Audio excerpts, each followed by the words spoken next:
Umaaray na ang isang grupo ng mga mangingisda sa Navotas City at umaapela ng agarang tulong sa pamahalaan dahil sa patuloy na pagtaas ng presyo ng langis. Ayon sa kalihim ng alyansa ng mangingisda ng Navotas na si Rosemary Reyes, panahon na para agad aksyonan ng national government ang hinaing ng kanilang sektor. Lalo't nakatanggap na ng cash aid ang iba pang sektor tulad ng transport groups. Bagamat may ilan nang nakatanggap ng tig 5,000 pisong ayuda, hinaing nila na maisama naman sa ayuda ang ilan pang mga mangingisda, kabilang ang ipinangakong cash assistance at iba pang tulong mula pamahalaan.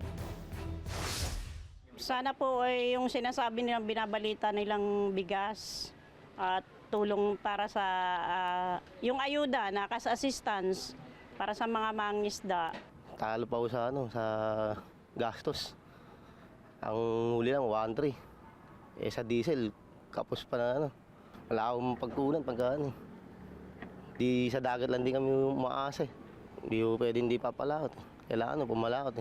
Diyan lang kami kumukuha ng namin kailangan sa araw-araw.